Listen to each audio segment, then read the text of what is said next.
Hola, buenas tardes. Muchas gracias por estar aquí. Era muy tentador el prepuente no venir, pero gracias por venir. Como les comenté la semana pasada que los fui a visitar, esta plática es bien importante. Fue solicitada por los coordinadores de las especializaciones, ¿no? O sea, digamos que yo organicé la plática, pero al final es una solicitud del Comité Académico del PUE. Es un tema de vital importancia, es un tema que hemos tenido ya algunas situaciones delicadas de plagio y que queremos evitar, ¿no? Entonces, esta es la segunda vez que nos acompañan del Programa Universitario de Bioética, nos acompaña Giovanni Mesa, Ernesto Vargas y Ángel Lara. Nos van a hablar sobre ética académica, qué es la ética, por qué es importante. Y la verdad es que es una plática muy dinámica. A mí me gustó porque la vez pasada también la dieron y me pareció bastante interesante. Entonces espero que la aprovechen. Ellos van a hablar, después podemos pasar a una ronda de preguntas y respuestas. Y entonces pues no me queda de otra, bueno, no de otra, no, al contrario, me da mucho gusto, perdón, me da mucho gusto que nos hayan acompañado. Entonces le doy la palabra a Giovanni para que… Bueno, buenas tardes. También reiteramos nuestro agradecimiento por su asistencia. Sé que, como dice la maestra Caballero, el puente es tentador, pero creemos que en la plática se tocan asuntos muy importantes, o sea, tanto cuestionamientos reflexivos sobre la labor universitaria, en específico sobre la investigación que llevamos a cabo los universitarios, y también mencionar que este es un trabajo colectivo, no solamente somos las 3 personas que vienen ustedes aquí enfrente, sino que parte de un trabajo interdisciplinario entre alumnos de distintas facultades, también de distintas áreas del conocimiento. Es como una síntesis de las discusiones que hemos tenido tanto en el programa universitario de bioética como también en las sesiones de ética académica. Y bueno, voy a darle la palabra a mi amigo Ángel Lara, él es filósofo, así que es el más indicado para hablarnos de ética, ¿no? Buenas tardes, les agradezco su asistencia y le agradezco a la maestra Caballero la invitación que nos ha hecho para venir a dar esta plática. Y bueno, a lo largo del tiempo que hemos estado trabajando en el programa universitario de bioética, los distintos colaboradores en torno al tema, la presentación ha sufrido diversas adiciones en torno a algunos puntos que han resultado claves, que a nosotros se nos habían ido y en las pláticas nos han sugerido incorporarlos, y otros tantos que han surgido en las noticias. De este modo, en un inicio la plática estaba centrada solamente en abordar aspectos éticos de la investigación y dejaba de lado los aspectos relacionados con el derecho, con la cuestión jurídica.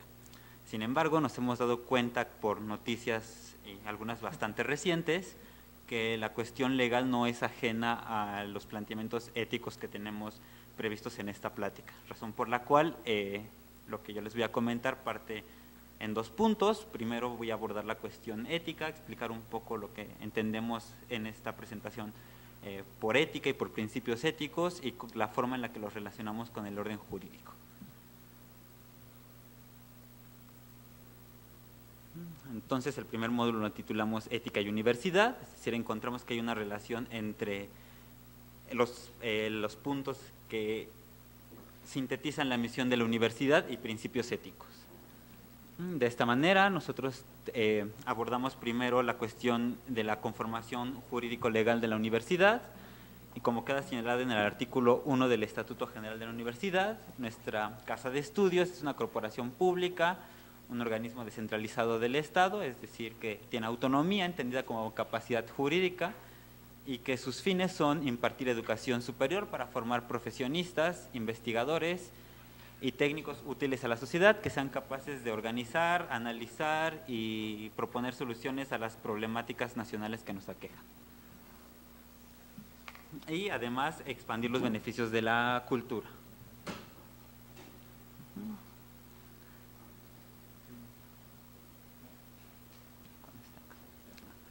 Bueno, entonces el artículo 3 del Estatuto General viene a complementar lo que les acabo de comentar y nos dice que el propósito esencial de la universidad será estar íntegramente al servicio del país y de la humanidad, de acuerdo con un sentido ético y de servicio social, superando constantemente cualquier interés individual. Entonces nosotros localizamos precisamente la misión ética de la universidad en este artículo, es decir, que la misión que tenemos como universitarios debe superar nuestros intereses particulares y debe estar de acuerdo con los intereses de nuestra universidad. Es decir, nuestra universidad sobrevive del erario público, nosotros ejercemos un erario público superior al que tienen algunos estados de la República. Para este año tenemos más de 35,000 millones de pesos, que supera el presupuesto que tienen algunos estados como puede ser Chiapas, y que sin duda alguna tienen una población mayor a la que nuestra universidad atiende.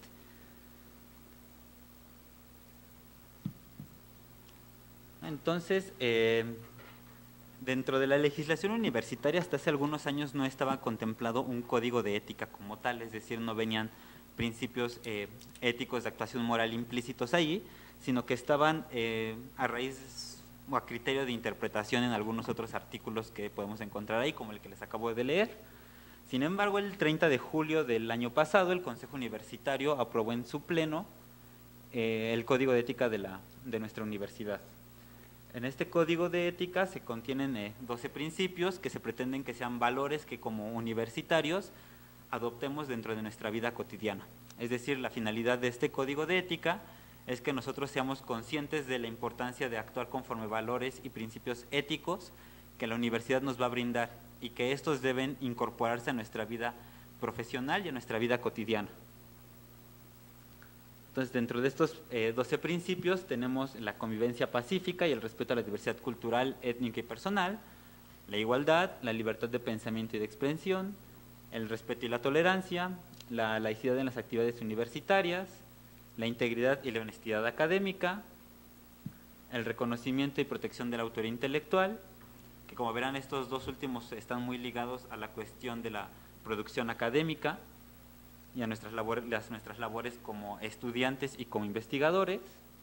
También tenemos la responsabilidad social y ambiental en el quehacer universitario, la objetividad y honestidad e imparcialidad en las evaluaciones académicas, el cuidado, uso honesto y responsable del patrimonio universitario, la transparencia en el uso de la información y de los recursos públicos que ejerce nuestra universidad, y la privacidad y protección de la información personal.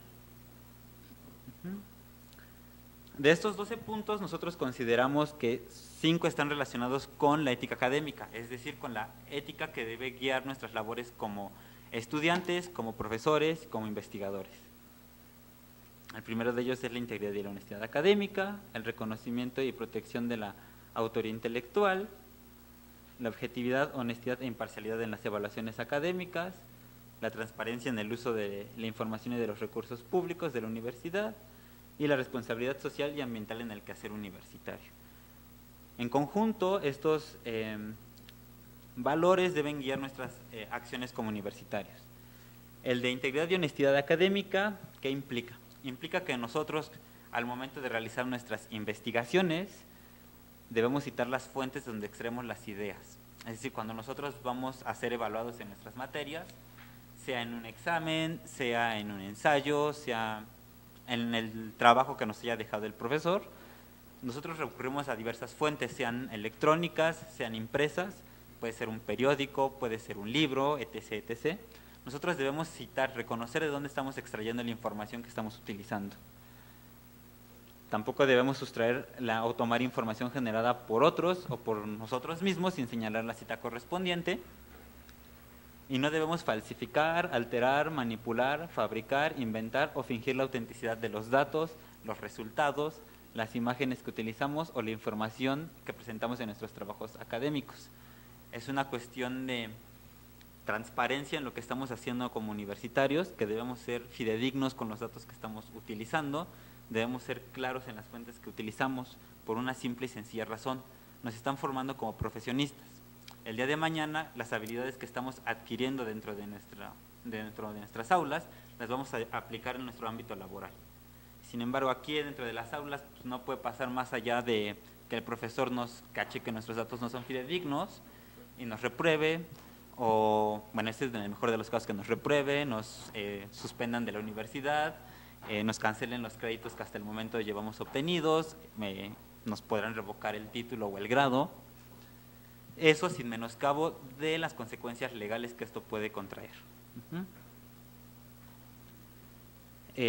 Por otro lado, tenemos el principio de reconocimiento y protección de la autoría intelectual, que ¿esto qué implica? Esto es una obligación de la universidad, es decir, así como nosotros nos comprometemos a actuar conforme a ciertos principios y ciertas normas, la universidad también se compromete con nosotros a realizar ciertas acciones que protejan nuestros derechos como autores de una obra. Y esto es, la UNAM debe salvaguardar la autoría intelectual de todo tipo de obras e invenciones que se desarrollen individual o colectivamente. Por lo tanto, debe promover su registro ante las instancias correspondientes, que en este caso es el Instituto Nacional de Derechos de Autor, y las creaciones e invenciones que se generen en la universidad le pertenecen a la misma. Y bueno, la universidad se compromete también a salvaguardar los derechos de todos los actores involucrados. Es decir, cuando generamos un trabajo de investigación, se hace con los recursos que la universidad esté ejerciendo. Por tanto, esos derechos le corresponden a la universidad decide en qué se usa, a quién le cede los derechos y con qué fines se va a utilizar, sin que ello implique que los autores que realizaron esa obra queden desprotegidos de sus derechos legales en torno a la creación que han hecho. Y esto por un lado en los principios éticos. Hace algunos días nos encontramos con algunas notas en el periódico El Universal de un caso que se está apenas dirimiendo en el Colmex. Y el título es bastante llamativo porque dice plagio académico llega a tribunales. Y el encabezado dice que el Colmex expulsó a una alumna por plagio. Ahora un juez irrumpe en la vida académica y ordena a la institución reponer el proceso, además de acreditar su competencia para sancionar faltas éticas. Es decir, el juez, parece que es un juzgado de distrito, si no me equivoco es el tercero en cuestiones administrativas en la Ciudad de México, concedió un juicio de amparo. ¿Qué implica un juicio de amparo? En el derecho a un juicio de amparo se le concede a una persona cuando ésta acredita que sus derechos son vulnerados por el exceso del ejercicio de las atribuciones de una institución. En este sentido, los colegas, los abogados de la compañera que está ahí en las fotos, acreditaron ante un juez que el Colmex no tiene la facultad jurídica para sancionar un plagio. Entonces, esa facultad jurídica solo le corresponde al Instituto Nacional de Derechos de Autor, por lo cual el juez le concedió un amparo y ordenó al Colmex reponer todo el proceso. ¿Por qué? Porque el juez argumenta que el Colmex no le dio la oportunidad a la alumna de defenderse y de demostrar que no estaba plagiando. Sin embargo, las personas que publicaron el artículo de la señorita Itzel Cisneros fueron editores de una revista española y recibieron la queja de una académica de la universidad en la que demostraba que párrafos completos de una de su tesis estaban presentes en el artículo de Itzel Cisneros y no estaban debidamente citados. Entonces, aquí está el meollo de la discusión entre lo ético y lo jurídico. Es decir, por un lado el Colmex está sancionando una falta ética que seguramente le corresponde porque actuó conforme a su constitución y los abogados que llevaron el proceso presentaron las pruebas y ejercieron las facultades que tiene atribuidas conforme a la ley del Colegio de México, pero al parecer ellos juzgaron algo que se llama plagio y según las leyes el plagio solo lo puede juzgar el indautor. Es una cuestión, nada más es una sutileza en la distinción de los términos. O sea, el Colmex jurídicamente en este supuesto no está acreditado para juzgar eso porque no es la autoridad que le compete. Sin embargo, el Colmex halló una falta ética en un trabajo de investigación y lo está sancionando. No obstante, al parecer la colega Cisneros se puede salir con la suya y puede regresar a las aulas del Colmex porque el juez le concede el amparo al acreditar que el colegio pues no está acreditado para sancionar ese tipo de cosas. Y entonces aquí nos encontramos con un dilema ético, es decir, el hecho de que una institución en sus normas no sancione una práctica o no esté en sus facultades de sancionar una práctica, eso nos permite a nosotros como miembros de esa institución cometer esas acciones. Es decir, nosotros tenemos el permiso para hacerlo si no está sancionado. Es decir, al interior de la legislación universitaria tampoco hay un artículo que diga que se sancione el plagio. Y eso es preocupante porque entonces esta concesión del juicio de amparo puede sentar precedentes para juzgar otros casos similares en instituciones públicas. ¿Por qué? Porque la UNAM en su legislación universitaria no hay ningún artículo que diga que puede sancionar plagio. Puede sancionar faltas éticas. Es decir, en el caso de la Facultad de Filosofía y Letras, razón por la cual surgió este programa, se sancionó a un profesor, a un investigador de tiempo completo, que sí había plagiado, había párrafos completos de otros trabajos dentro de su tesis de maestría y doctorado, pero jamás se le juzgó por plagio, se le juzgó por una falta que se llama deficiencias en las labores de docencia y de investigación, que suena un eufemismo básicamente, pero o sea, la falta ahí está y se sancionó. Ahora, el problema con esto es que está sentando un precedente y entonces está dejando sin herramientas de actuación a las instituciones públicas para sancionar este tipo de faltas. Y entonces esa es precisamente la cuestión que nos preocupa ahora, es decir, cómo podemos sanear estos huecos legales que están aquí permeando para poder sancionar las faltas éticas que cometen los estudiantes. Y también hay otra cuestión de fondo aquí que resulta preocupante, que es que los abogados se hayan prestado para defender un juicio de este tipo y que digan, ok, está bien, tú plagiaste, pero no hay problema porque la institución que te está sancionando ese plagio no puede hacerlo. Entonces tú puedes reincorporarte a tus actividades académicas con toda tranquilidad porque nadie te va a hacer nada.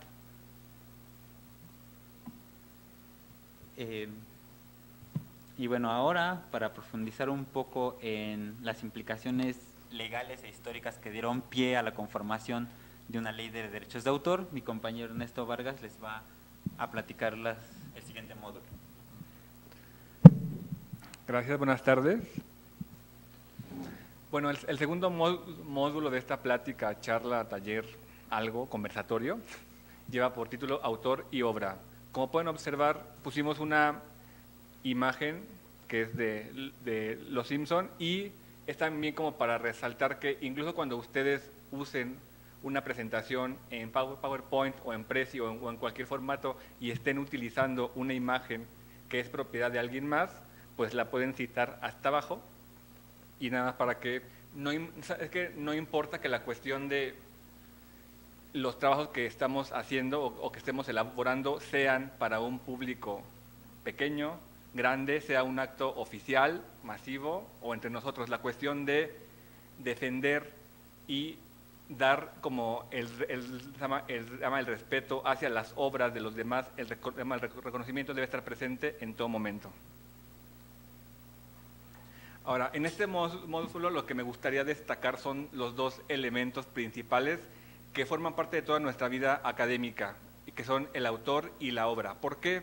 Porque son conceptos vigentes en la investigación desde que entramos a la preparatoria, en la universidad, ahora ustedes que están en la especialidad, todo el tiempo nos estamos enfrentando a textos, nos estamos enfrentando a autores que están proponiendo en distintos artículos, formatos u obras, algo que pensaron, algo que trabajaron, algo que desarrollaron y algo que nos están presentando. Por eso es importante manejar estos dos conceptos y entender a lo mejor si nosotros mismos, si ustedes se pueden asumir como autores, como productores de una obra, de un trabajo, a lo mejor esto les permite como familiarizarse más con el reconocimiento, porque si ustedes elaboran, por ejemplo, su ensayo final para acreditar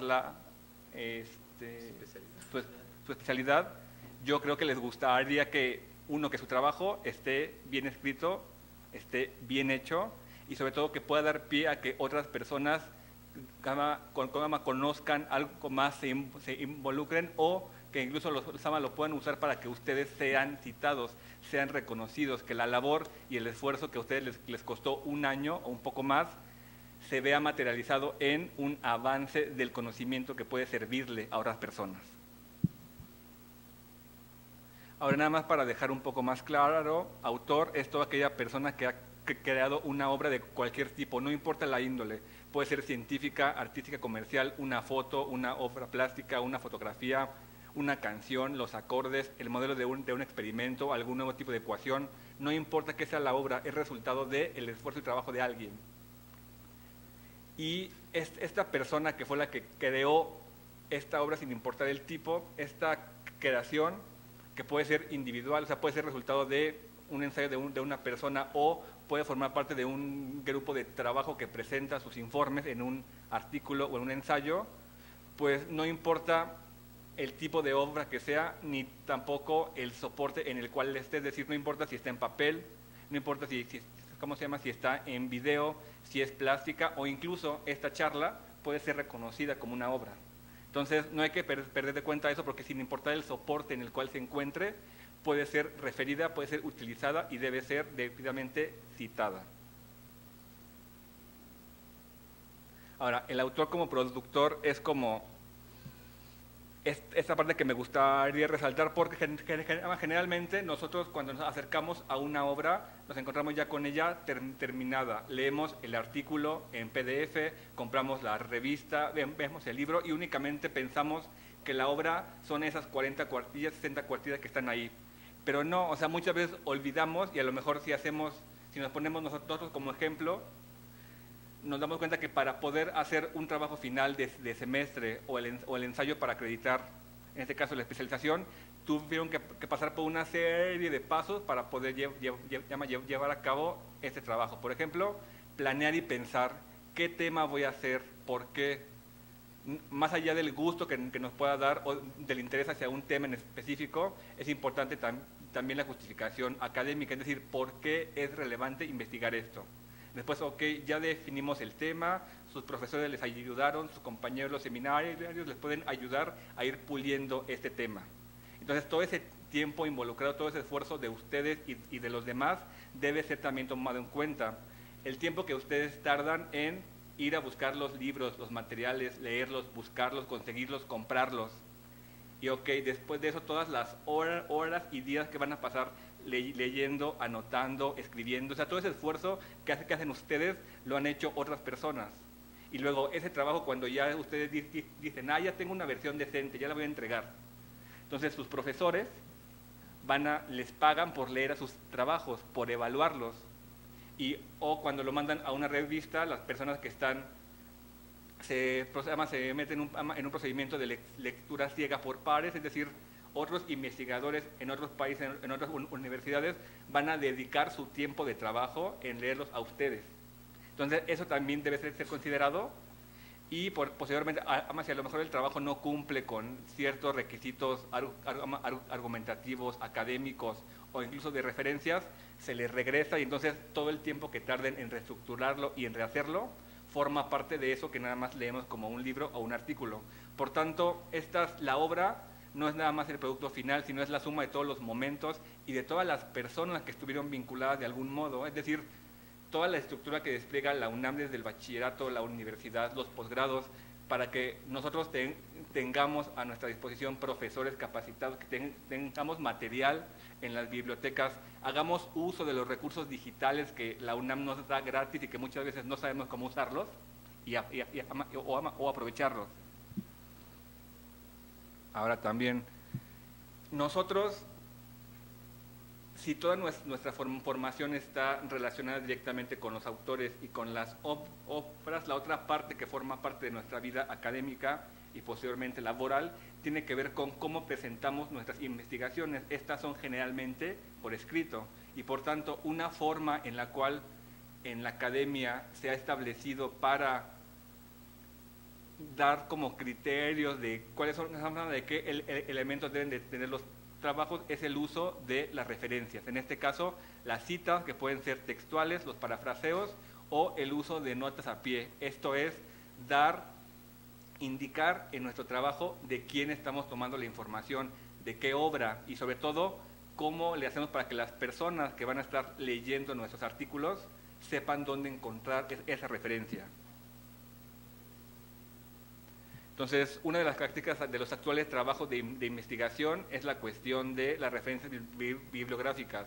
Yo parto de la idea de que si ustedes están revisando un artículo en internet o en un libro, un artículo académico que tiene el carácter de ser científico, y si no tiene referencias, al menos a mí me brinca a los ojos porque pareciera que entonces o la persona que lo hizo es muy, muy, muy brillante y no tiene la necesidad de darle a alguien más el reconocimiento, o a lo mejor es un trabajo de otro tipo de índole, a lo mejor tema literario, o a lo mejor es un vil plagio. Entonces hay que tener en cuenta que algo que puede caracterizar o denotar que un trabajo es serio es el uso de referencias bibliográficas. ¿Y en qué momento surgen estas referencias bibliográficas? Nosotros ya estamos como acostumbrados a que cualquier artículo que leamos o libro las tengan, pero la primera vez que aparecieron este uso moderno de las referencias fue a finales del siglo XVIII, cuando el historiador británico Edward Gibbon las ocupó en su libro Decadencia y Caída del Imperio Romano del 76. Y entonces les pregunto, antes de Gibbon, cómo se usaban estas referencias, o ustedes por qué piensan que desde la invención de la imprenta hasta finales del siglo XVIII, la gente no usaba las citas o no usaba las referencias. ¿Se pueden imaginar por qué?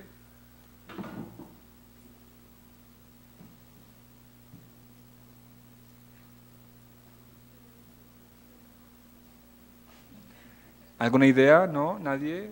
Usen su imaginación. Imaginación histórica.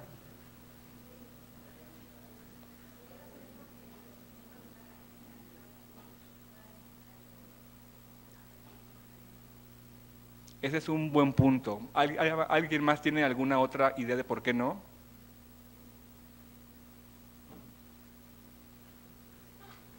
No, muy mal. Parece que estoy en la Facultad de Filosofía y Letras, donde nadie participa, no sé por qué.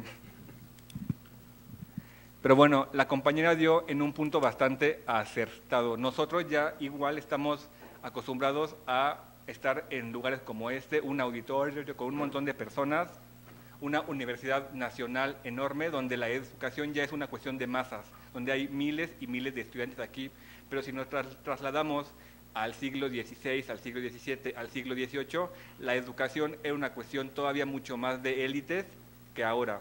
Eran muy pocas las personas o las familias que podían contar con los recursos para que una persona pudiera dedicarse únicamente a estudiar y no a producir para no morir de hambre.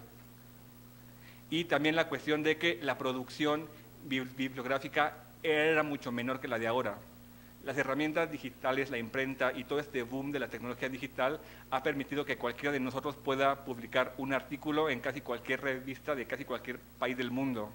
Pero hace 200, 300 años la producción de libros era mucho más limitada, las personas que estudiaban eran aún menos y por tanto muchos leían a los mismos autores. Entonces, cuando ellos escribían sus obras, escribían sus ensayos, se estaban comunicando con sus pares, con personas que tenían el mismo nivel de conocimientos, que habían leído las mismas obras, por tanto no era necesario poner una referencia. En cambio, Gibbon, que fue el primero que lo hizo en la forma como actualmente lo conocemos, tiene una cuestión como bastante interesante, porque en primer lugar, bueno, las imágenes que observan son de una edición facsimil de su obra, es una edición facsimil de 1906. Lo que se observa es que ya pone notas al pie, ahí están marcadas, pero la cuestión es que el uso que él le da, o sea, introducir en nuestros trabajos académicos o trabajos escritos una referencia no es únicamente dar el reconocimiento de que estuve consultando las obras de alguien más, porque la cuestión del conocimiento no es únicamente hacer un compilado de citas o de referencias, sino que uno toma una referencia, la idea de alguien más pone de dónde la extrajo, pero además toma una postura y actitud crítica frente a ella, porque de eso se trata la construcción del conocimiento. No es nada más poner lo que dijo tal y entonces yo lo apoyo, sino yo tomo postura, yo tomo partido, entonces estoy de acuerdo o no, por tanto, le critico esto, por tanto. Y con Gibbon, aparte, él las introdujo para darle como un fin más de erudición a sus obras, decir yo he leído tal y tal y tal en tal idioma, pero aparte con fines polémicos, porque esta cuestión de decir yo estoy citando una autoridad clásica como puede ser Aristóteles, Platón, Kant, Marx, quien sea, pero yo estoy criticando lo que él dice, estoy tomando postura y entonces eso se despega un poco del canon y permite generar un poco más de conocimiento distinto, nuevos tipos de posturas al respecto.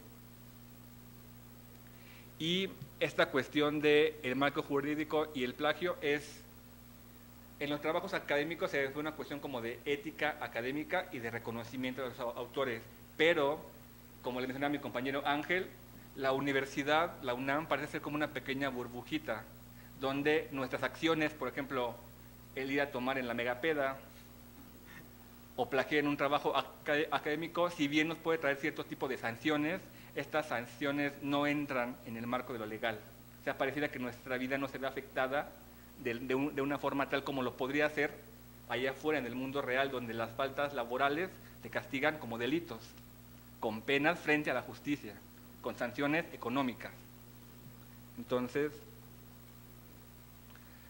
precisamente en México la normatividad vigente en lo que respecta a derechos de autor es la Ley Federal del Derecho de Autor, que establece, esta ley va a proteger las obras de creación original susceptibles de ser divulgadas o reproducidas en cualquier forma o medio, no importa el formato, no importa si la publico o no, mientras yo la registre, esa obra va a estar protegida.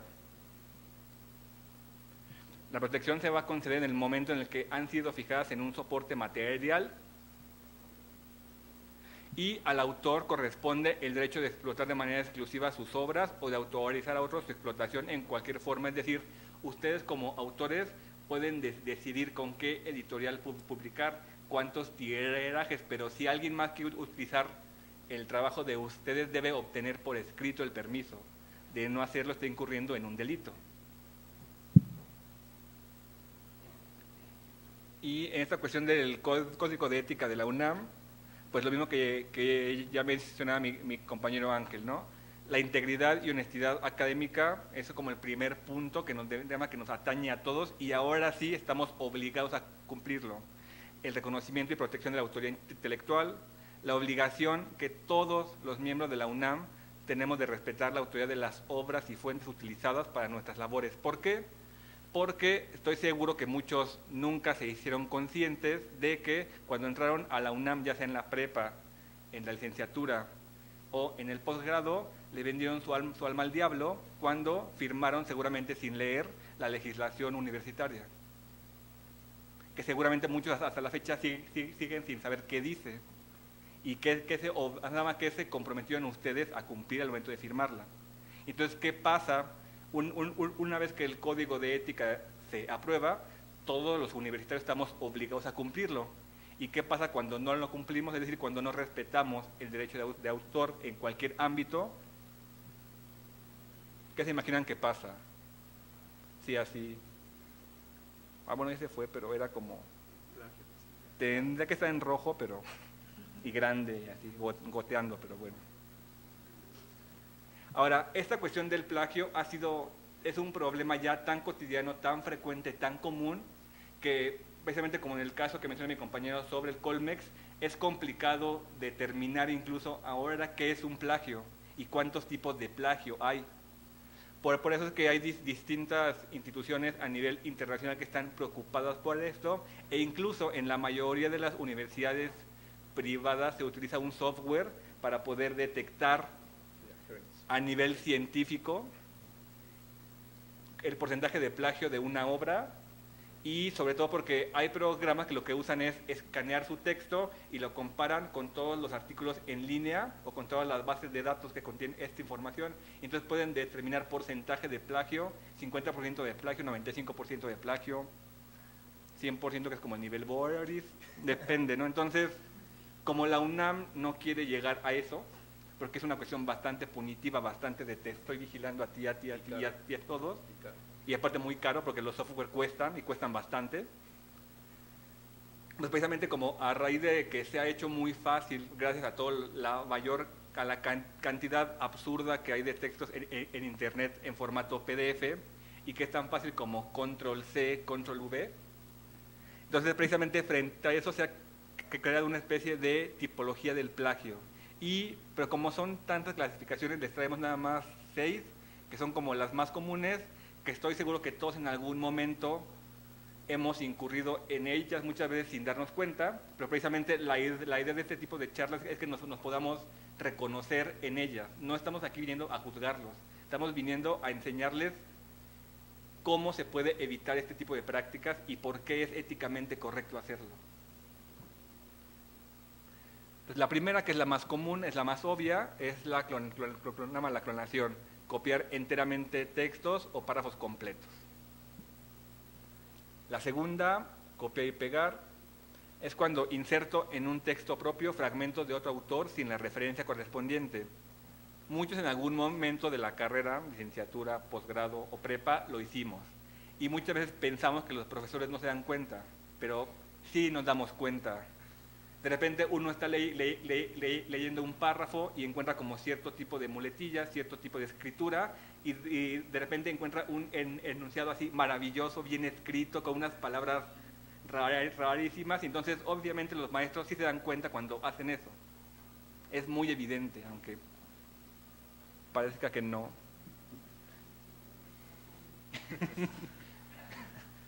Suele pasar también.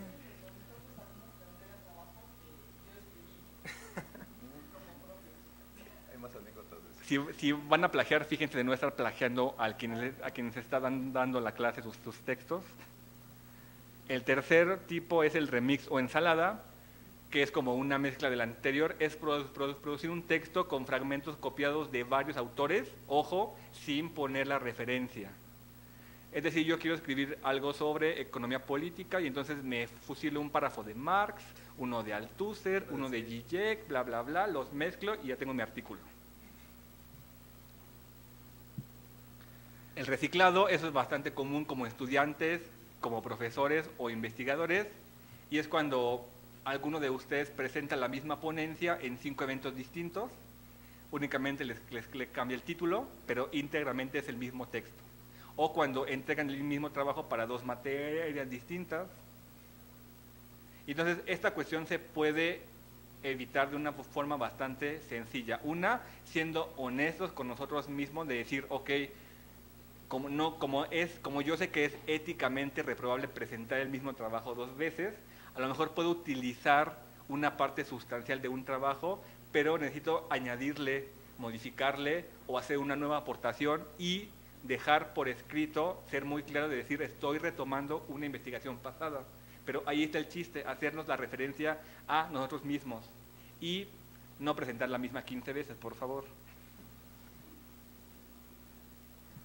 El error 404, o como le pusimos, estilo Borges. Si alguno ha leído a Borges en alguno de sus cuentos, se da cuenta cuando él inventa referencias de enciclopedias o libros que no existen, pero en el plano de la literatura está muy bien, porque cumple una función literaria, es una herramienta de Borges para dar a entender algo más. Cuando ustedes lo hacen, están siendo muy poco éticos. ¿Por qué? En primer lugar, puede ser que no confíen en sus propias ideas, en sus propias propuestas, y por eso quieran decir que las dijo alguien más. Pero también lo que les puede provocar es que las demás personas interesadas en esa idea se vayan con una referencia que no existe. Entonces estamos engañando al lector. Como los historiadores que inventan cajas falsas en un archivo falso. O por ejemplo en el caso de los historiadores, que es bastante común, como menciona Giovanni, hay gente que descubre un documento de un archivo y no quiere que nadie más lo use, es suyo. Entonces lo que hace es dar una clasificación errónea para que nadie más lo pueda ocupar. Otro tipo que entra en el plagio es la cuestión del reemplazo. Es decir, yo encuentro un texto bastante bueno sobre el psicoanálisis, pero a mí por alguna extraña razón me interesa el psicoanálisis y la historia. Entonces, ¿qué hago? Tomo un párrafo completo de ese autor y donde estaba el sustantivo psicoanálisis le pongo la historia. Entonces, estoy plagiando porque no estoy dando la referencia del autor del cual tomé el texto y aparte lo estoy modificando y o alterando. Y a continuación les vamos a mostrar algunos ejemplos de plagio para que vean que el plagio no únicamente se da en la cuestión escrita, sino que hay muchas formas de plagiar. Aquí podemos observar el plagio fotográfico de Antonio Turok para participar en un concurso. La fotografía de la izquierda, la que está en color sepia, ¿cierto? Es la fotografía original que se tomó en 1980. Y la foto que está en blanco y negro es una fotografía de Alicia Rodríguez que presentó en un concurso no hace mucho. Los jueces juzgaron la foto como muy buena, pero no se dieron cuenta que era un plagio hasta que el autor original tuvo que salir a la prensa y decir, oigan, esa foto es como la mía. Se parece. Se parece un poco, ¿no? Ahora, el siguiente tipo que se puede dar también en plagio es la cuestión del diseño. En este caso es con Dieter Rams, el de arriba que es el diseñador de Brown, y abajo Jonathan Ive, que es el diseñador de Apple. Entonces, además, como pueden observar, los diseños de RAM sentaron como todo un precedente en la época de los 60 y casualmente Apple en los 90 comenzó a inspirarse en los diseños de Brown para generar los suyos. Entonces, la cuestión de las similitudes fue como tan evidente que la gente de Apple tuvo que salir en público a decir, bueno, sí, nos inspiramos un poco en Brown, pero le modificamos. Y finalmente lo que hemos llamado crimen y castigo, que es el caso más sonado hasta el momento, que es el del Colmex. El anterior de este. Porque este era como el caso más, hasta la fecha como más paradigmático, porque pasó en una institución que tiene bastante renombre, como es el Colmex, que se llama que ellos mismos se sienten como el mejor centro de estudios de México, lo cual no es cierto porque estamos nosotros. Es la verdad, aunque les duela mucho. Y sobre todo porque el Colmex tomó en 3 días una decisión bastante fuerte, que fue retirar el grado de doctor al investigador. Y eso fue como algo que marcó un precedente bastante fuerte. Y aquí les tenemos como un fragmento del documento que emitió el Colmex, y el cual dice, que no le veo, ¿puedes mover acá? En atención a la autonomía que nos ha sido reconocida en 1972 y ratificada en 1998 para que libremente decidamos los asuntos académicos que se realizan en esta institución, y en atención a las facultades que me confiere el Estatuto Orgánico, hago de su conocimiento que esta presidencia decidió revocar el grado de doctor al señor Rodrigo Cristian Núñez Arancibia, conferido el día 21 de julio de 2004. El caso de Arancibia es un caso también bastante rico, porque este tipo era como especialista en todo. Y fue por eso que se dieron cuenta de sus plagios. ¿Por qué? Porque él publicaba libros, publicaba artículos de temáticas muy diversas, los empresarios en Chile, las cuestiones religiosas en la Nueva España, economía, política, y entonces el caso por el cual lo descubrieron fue porque se plagió varios artículos de un libro publicado en Texas. Entonces agarró como 4 o 5 artículos de ese libro y los publicó como suyos. Y entonces precisamente este caso, que era como nuestro caso paradigmático, como le mencionó ahorita mi compañero Ángel con este caso actual de la chica de letras, pues parece que pone en tela de juicio el actuar del Colmex.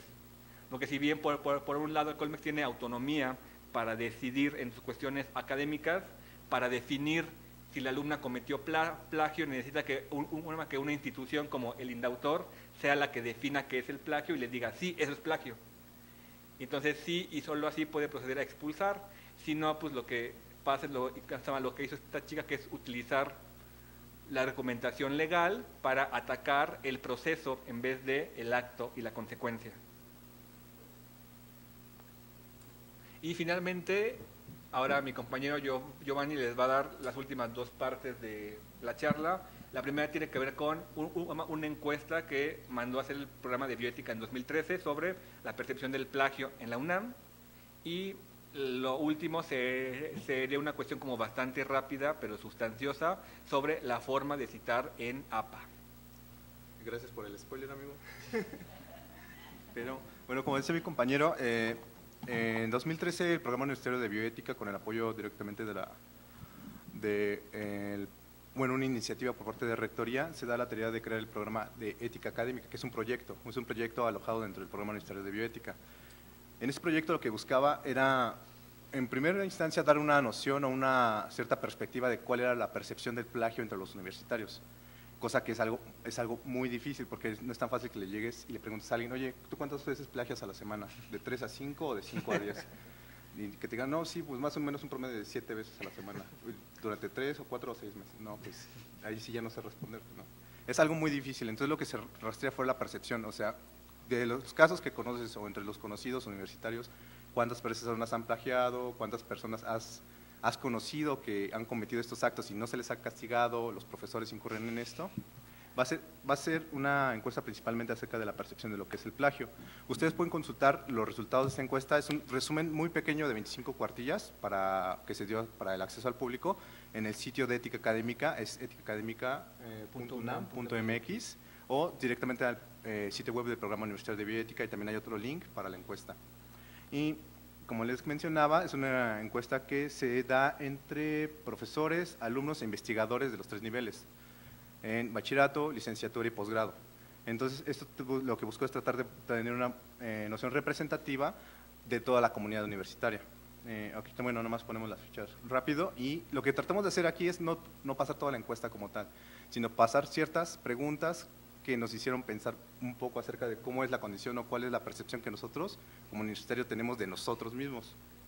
Ahora, cuando se le pregunta a los alumnos es, ¿en qué actividades académicas, qué actividades académicas realizas actualmente? Bueno, ¿qué es lo que haces en la universidad? ¿A qué vas?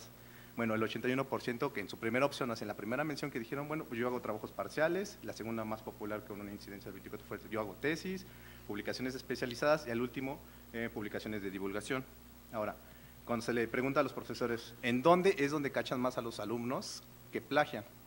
Pues ambos tienen una coincidencia en que los cachan más en los trabajos finales, que coincide con la actividad de mayor desempeño de los alumnos. Entonces, eso nos da una noción de que la parte formativa académica de un alumno son los trabajos finales, pero lamentablemente también en esta actividad académica es donde más plagian. Entonces ahí nos está llevando a pensar, bueno, ¿para qué hace un alumno un trabajo? ¿Para pasar la materia, para aprender, para formarse a sí mismo, o cuál es el interés del alumno?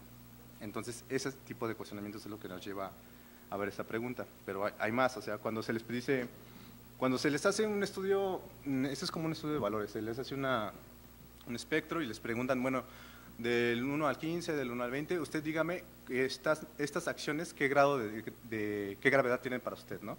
Entonces, a los alumnos en un grado de gravedad 2 dice robar a la cartera a alguien que se descuida, eso es algo muy grave. Después dice tomar textos completos de otro autor y presentarlos como propios, ya empiezan en el 4, copiar en un examen es en el 5, no sé, inventar citas bibliográficas ya va en el 7, descargar música mediante internet sin pagar, pues ya va en el 8, ya va bajando de gravedad, pensamos que eso ya no es tan grave. Ahora, cuando nosotros le preguntamos a los profesores, es robarle la cartera a alguien, si se descuida ya va en el 4, o sea, no sé si se dan cuenta, pero algo pasa que cuando eres profesor, pues ya robarle la cartera a alguien ya no es tan grave, ¿no? Y más si eres de asignatura o algo así, o si no tienes plaza, ¿no? Bueno, eso nos hace pensar, o sea, si la escala de valores de los alumnos está así, y por ejemplo, nosotros decimos, no, los alumnos son los que plagian y hay que irnos sobre todo con ellos, ¿no? Pero también, o sea, nos damos cuenta que entre colegas, entre investigadores, entre compañeros del instituto, también se están dando estas incidencias, ya sea porque no está permitido o como nosotros venimos en esa plática pues hablando, porque también no hay una conciencia ética, no hay una percepción, o no hay una difusión de la percepción que se tiene sobre el plagio en la universidad. Esta también es interesante. ¿Alguna vez ha enseñado a sus alumnos la utilidad de citar correctamente? Los profesores, sí, yo les he enseñado a citar correctamente, abarco totalmente el programa de mi materia, metodológicamente mis alumnos responden bien, puedes checar mi encuesta, la encuesta de los profesores anual, pues yo tengo las calificaciones más altas, ¿no? Y el problema es que cuando le preguntamos a los alumnos qué piensan sobre citar al autor de la información que usan para sus trabajos, el 76%, como en primer lugar, lo primero que nos mencionaron, así, fue, es difícil porque nadie te enseña bien cómo citar. Entonces ahí es donde cae una contradicción total. O sea, los profesores dicen, sí les enseñamos a citar, y los alumnos dicen, no, o sea, nosotros no citamos porque nadie nos enseña. Entonces vemos que tanto hay una deficiencia de valores, como también hay una deficiencia en la formación de los alumnos. Y realmente nosotros que hemos trabajado, bueno, los que pertenecemos a la UNAM desde el bachillerato, vemos que el periodo formativo es bien importante y uno no aprende a citar, no aprende las cosas hasta que verdaderamente las necesita, llámese o entrega de examen extraordinario, o entrega trabajo final, o tesis, tesina, trabajo de titulación, como se le llama. Bueno, ahí un poco más el zoom, y bueno, ahora se les hace la pregunta, bueno, ¿por qué plagian? ¿Cuál es la razón de plagio? Entre tus conocidos, ¿por qué crees que las personas que lo hacen, cuál crees que sea su razón fundamental o cuál crees que sea su motivación? Entre los profesores nos dicen que están presionados para publicar y mantener su nivel de estímulos económicos. O sea, si no estoy en el SNI nivel 1 que me están exigiendo tantas publicaciones, tantos libros para tener ya en imprenta, si no están en imprenta o ya publicados no te los cuentan, porque también ha sido el caso de que no, sí, lo tengo ya el manuscrito, pero como ya no está en publicación y lo tiene la editorial, pues no te lo cuentan para el SNI y entonces ya tienes que esperarte hasta el periodo del siguiente año para que te puedan dar tus estímulos económicos. No estamos, vamos, la discusión va más allá de eso, ¿no? Pero Lo que queremos ver es que no solamente está ese, sino hay más, más razones que ustedes pueden checar perfectamente en el sitio web. Pero esta es muy importante porque realmente cuando nosotros estamos en grupos de profesores o estamos con personas ya egresadas o en especialización, esa es como la posición punitiva, ¿no? No, es que estos plagiadores debemos de cazarlos y llevarlos ante un tribunal porque todo el dinero que están metiendo es del erario de los contribuyentes y aparte me robaron mi tesis, ¿no? Que es como de estas personas que se dedican a hacer blogs en internet para, en vez de hacer una denuncia formal frente a las autoridades correspondientes, se dedican a difamar o a estar divulgando la información sobre el plagio que le hicieron ya sea a él o a un amigo sobre tal investigador que hasta el momento no ha recibido un castigo por sus acciones. Eso es muy común y también nosotros conocemos varios, varios sitios web, varios compañeros que tienen un sitio web dedicados a esto. La otra es, ¿por qué crees que los estudiantes plagian o utilizan información de otros sin citarlos correctamente? Aquí venimos con otra incidencia, es que no saben cómo hacer. O sea, tenemos profesores que sí saben que se debe citar, pero aún así plagian, ¿no?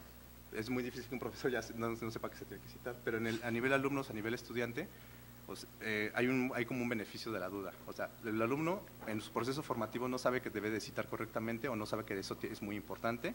Y también está la otra parte, en la que sí sabe que debe de hacerlo y por desidia, ya sea por por pasar rápidamente su materia, por pasar su extraordinario, por pasar su examen final, lo hace en un medio de desesperación.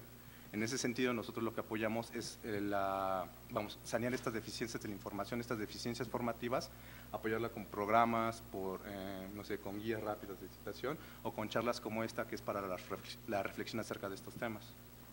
Y ahora vamos a ver, aquí hay algo bien importante. Si nosotros estamos diciendo que tenemos conciencia de los casos, tenemos noción de que, fulanito está plagiando, ¿qué es lo que nos lleva o qué es lo que nos impide que nosotros como universitarios denunciemos ante el tribunal, ante el Consejo Técnico de nuestra facultad, de nuestro posgrado o ante Defensoría de los Derechos Universitarios que mi compañero cometió plagio o que alguien me está plagiando, ¿no? Alguien está plagiando mi tesis, alguien se robó mi artículo de tal revista y está lucrando con ello, ¿no?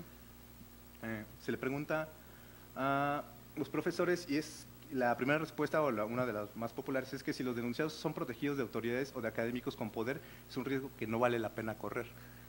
O sea, esta parte de la cultura política que lamentablemente se permea todas las capas de México, que es la impunidad, se está trasladando a sectores donde se supone que son los más progresivos, los más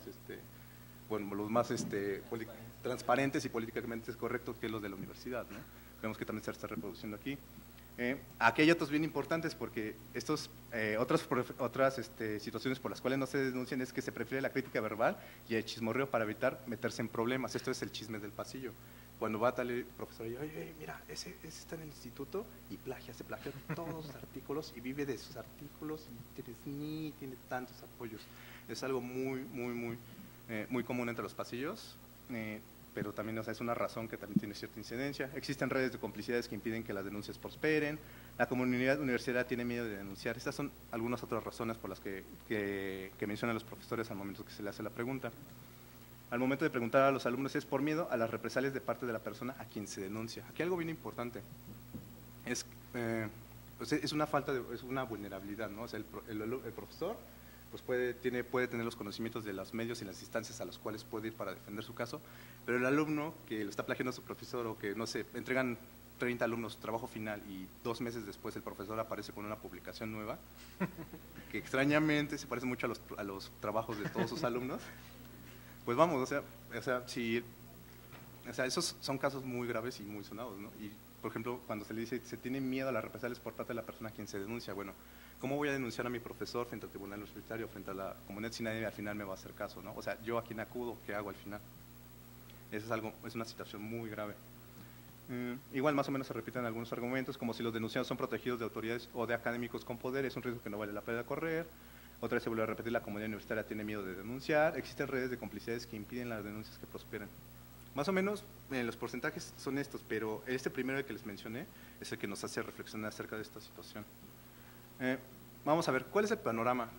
Nosotros nos planteamos cuando nosotros estábamos planeando o estábamos elaborando con otros compañeros este tipo de sesión, los cursos, los talleres, las guías de citación, nos decíamos, bueno, ¿cuál es el panorama? Si nosotros dividimos las encuestas entre los que saben citar, pero no lo hacen, ya sea porque son plagiarios profesionales, porque se dedican a eso, porque quieren, no sé, obtener mayor prestigio y crédito por sus publicaciones, y entre las personas que en verdad no saben que tienen que citar o que no citan bien o que no lo hacen.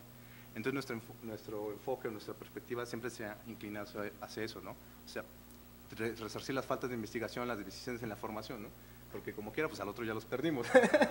En algún sentido esperemos que las autoridades pues se encarguen de ellos, o si se descubren los plagios pues se proceda. Pero en otro caso hay universidades que estamos formando a nivel bachillerato, a nivel licenciatura, a nivel posgrado, que tal vez no sepan de eso y tal vez no tienen la intención de hacerlo, pero no sé, muchas veces cuando nosotros decimos, ¿alguien tiene dudas, alguien tiene preguntas? Cuando estás en la clase, los alumnos así, no, ninguna. ¿Todos entendieron bien? Perfecto. Entonces, son estos sitios de clase de situaciones que nosotros queremos, o sea, pues, de tratar de sanear mediante la comunicación y el diálogo como pues, en eventos como este.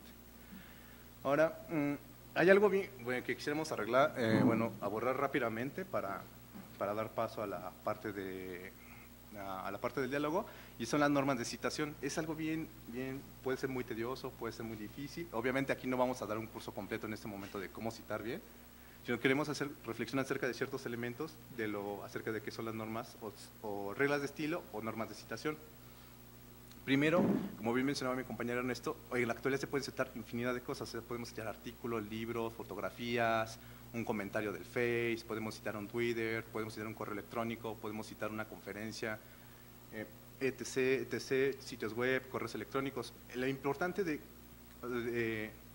tener todas estas fuentes, esta riqueza de fuentes que nosotros tenemos en la actualidad, porque creo que si platican con sus profesores, antes la disponibilidad de las fuentes no estaba a la vuelta de la esquina y uno tenía que hacerse hasta la Hemeroteca Nacional, ir a corretear el libro quién sabe por dónde y esperar que el compañero no se lo haya llevado y así mala onda lo escondiera en la Biblioteca Central, cosas de esa índole, ¿no? Actualmente tenemos otras herramientas como motores de búsqueda de internet, tenemos el acceso remoto, bases de datos que esta universidad tiene y que paga cantidades obscenas de dinero a JSTOR y a otras instituciones por el estilo en tener acceso a bases digitales, que muchas veces nosotros no nos damos cuenta hasta que las necesitamos, o hasta que ya vamos avanzados en la carrera, hasta que ya egresamos, hasta que ya empezamos el posgrado.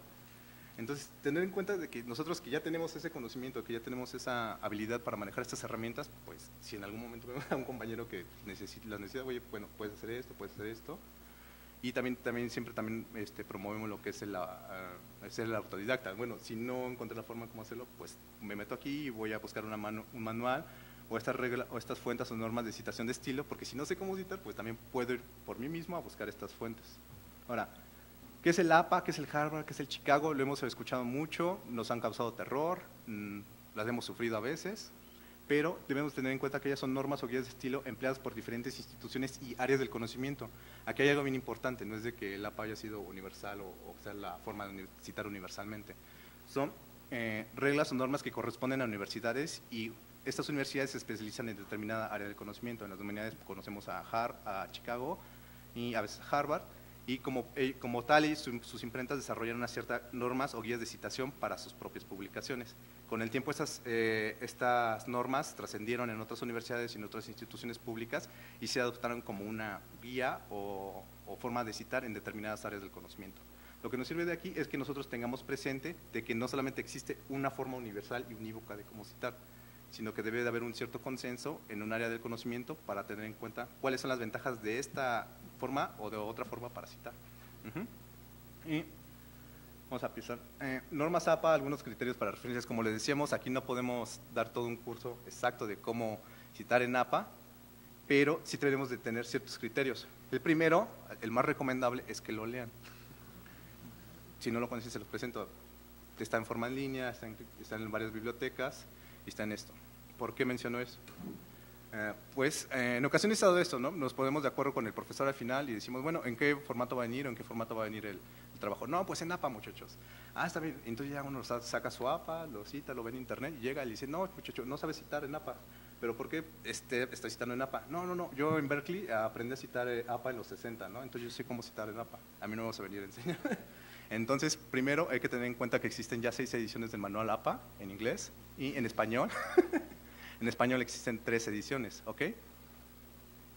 Por lo regular se deben de poner de acuerdo en cualquiera de las dos. Esa es una, ponerse de acuerdo en qué formato. La ventaja de los últimos formatos es que ya viene con las reglas de citación para sitios web y para, ¿qué era lo que hemos comentado? DOI. No, sí, lo de los clásicos. Había algo muy chistoso que pasaba antes cuando uno estaba, no sé, revisando textos de humanidades en APA y venía la cita y decía Platón 2013. Y uno se quedaba pensando así como de qué santo, o sea, Platón 2013, o sea, y eso no me está diciendo nada y yo necesito en este momento para aclarar mis dudas, o sea, saber de qué libro de Platón está hablando, ¿no? O sea, los filósofos, como bien lo puede comprobar el compañero Ángel, tienen una forma específica de citar el número canónico, entonces ahí no hay lugar a dudas en que te equivoques de texto o no, o sea, hay realmente una forma de citar. Pero en el APA tenía ese problema antes. Ahora lo que se incorpora en ese nuevo manual, o en la sexta edición en inglés o en la tercera en español, es de que, como le decimos, este conocimiento va avanzando. Esta situación de autores clásicos ya se ha solucionado, o sea, ya se ha implementado entonces, no sé, de cargo, o sea, cítese, traducción tal, página tal, edición tal. Son cosas que poco a poco se van incorporando dentro del manual y que uno no se da cuenta, o por ejemplo, si ni siquiera conoce el manual, pues menos vamos a conocer las innovaciones que tienen de edición a edición. ¿Okay? Para regresar a la parte de la diapositiva, bueno, como decíamos, son criterios que debemos de tomar en cuenta en el momento de tener la publicación. Ahora, como sabemos, para tener una buena, hay como ciertas nociones universales.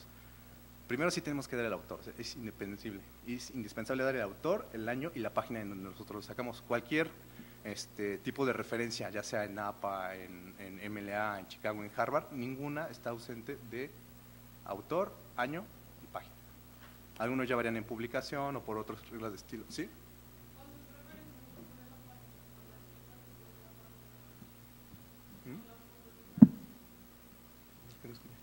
Sí. O sea, lo que la compañera menciona es que en APA hay como dos formas de citar. Una cosa es como una cita directa, en la cual sí se tiene que poner forzosamente la página. Cuando no es una cita directa, sino se está retomando una idea o una parte de la publicación, no es necesario poner la página, sino únicamente el apellido del autor y el año. Para eso viene la parte complementaria. Nuestra parte complementaria, bueno, voy a adelantar un poco, es la lista de referencias. En la lista de referencias siempre está ahí. Cuando uno entrega un artículo, no solamente basta con decir, bueno, las referencias y nuestra bibliografía ya está en las notas de pie o hasta el final, sino también se está perdiendo una costumbre que era la de proporcionar una referencia bibliográfica anexa o adicional a la bibliografía que uno le proporciona como medio de la investigación. ¿Esto para qué sirve? Como nosotros mencionábamos, no es solamente necesario que nosotros demostremos que tenemos el conocimiento, sino que también a las personas que están interesadas en nuestro trabajo y queremos darle una aportación o una guía a través de determinada materia, se les oriente mediante un listado bibliográfico. Como vemos aquí, en el APA también no está ausente el listado bibliográfico, pero el problema es de que cambian la posición. Siempre, por lo regular, entre algunas reglas de estilos en la bibliografía en específico, siempre van a cambiar las posiciones, pero como les mencionaba, los mismos elementos se encuentran presentes, lo que son año de publicación, lo que son editorial, lo que son autor. Pero el problema es cómo responde a diferentes necesidades de la vida académica. En el APA, como bien mencionaba, se le puede mencionar el autor y se puede no sé, hacer ausente de página. Como discutimos hace rato, esta situación se da porque en el APA, como surgió dentro de un área médico-biológica, que es la psicología, los avances que se hacían precisamente dentro de esta área del conocimiento se daban a través de las revistas. En las humanidades, anteriormente, llámese antes de los 60, 70, se avanzaban por mediante libros o obras de ciertos autores determinados. Entonces, lo que hace muy difícil que en ese momento se publicaran más de 3 o 4 revistas o 4 artículos en revistas indexadas. Era muy difícil que un autor generara en ese momento tal aportación académica. Entonces lo que se hizo, la comunidad que tenía este material o este formato, era de que se manejaba autor y año más reciente. Por eso se tiene esa costumbre de usar este tipo de modelo de citación. Ahora, bueno, estos solamente son algunos de ejemplos del libro, pero como lo mencionamos al momento también de incorporar el libro directo dentro del listado bibliográfico al final de las páginas, podemos notar claramente que sigue elementos como el título, como el lugar de publicación, así como, ese es el ejemplo del libro, y por ejemplo tenemos el ejemplo de autor corporativo. El autor corporativo puede ser una institución pública, puede ser alguna universidad, o alguna institución privada, pero como vemos, ellos también fungen como el autor, el año, el título del libro y también donde podemos encontrar este tipo de documentos. Eso se los traemos precisamente para subsanar esto. O sea, como pueden ver en cualquiera de estas reglas, aunque son formatos, estamos dentro del mismo formato y aunque nos estamos trasladando de una parte, ya sea al final de la publicación, ya sea al final de los agradecimientos, en todas existen las mismas referencias, por eso es lo que mencionamos al principio. Ahora, para recordar, y esto ya es como un poco para resumir la parte de la charla, es que queremos que ustedes tengan en claro que la ética académica es la forma de actuar apegada a los principios de la universidad. La UNAM tiene principios éticos que como universitarios debemos poner en práctica. Ya hemos visto que si no existe, este cuestionamiento que nos decía nuestro compañero Ángel al principio, acerca de si no está reglado o si no está sancionado tal práctica que atenta contra los principios de la universidad, nosotros podemos realmente incurrir en esas prácticas o es necesario que nosotros recorramos a ello.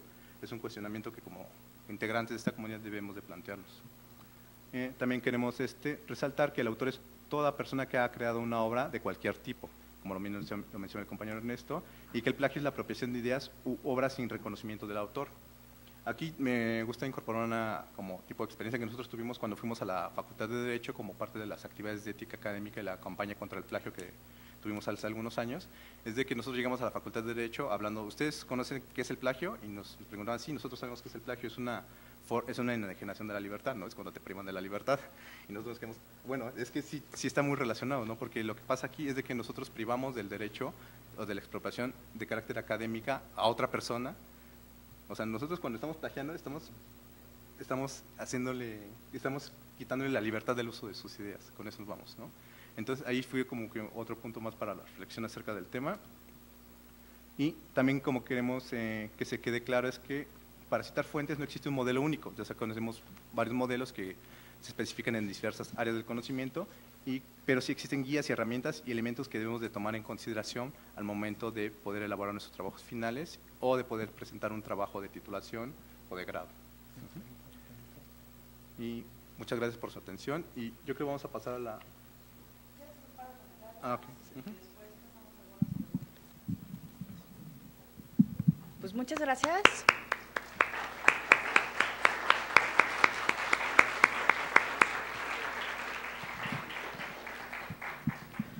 Voy a hacer un par de comentarios y después vemos las preguntas de parte de ustedes. Mi primer comentario es que justo ustedes son la primera generación del nuevo plan de estudios y en los que nos preocupamos mucho por esta situación de plagio, donde ya hemos tenido casos en los que los alumnos han plagiado de sus propios trabajos, los vuelven a presentar en otra materia, piensan que no nos enteramos, los profesores platicamos entre nosotros de qué hacen y cómo han avanzado en sus trabajos. También buscamos un poco lo que han hecho, entonces no crean que no nos damos cuenta.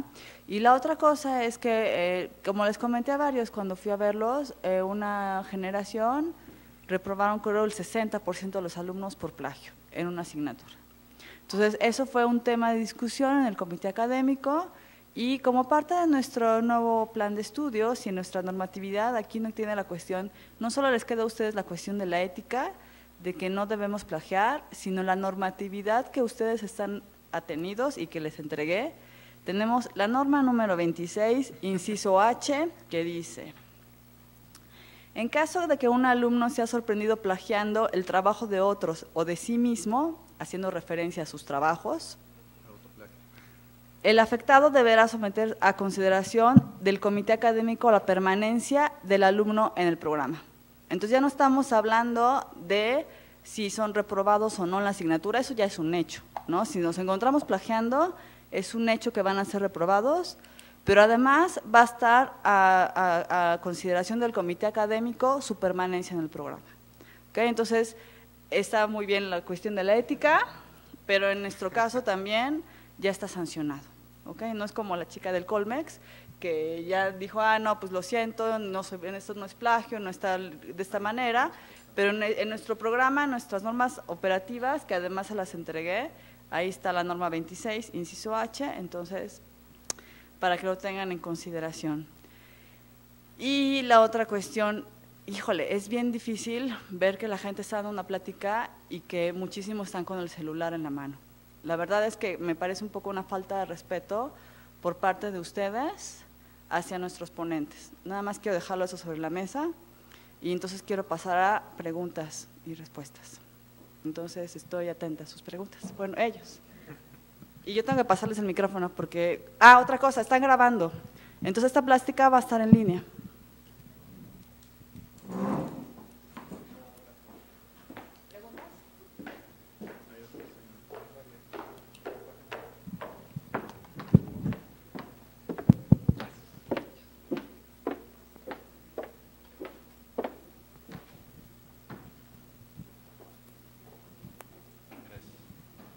Buenas tardes.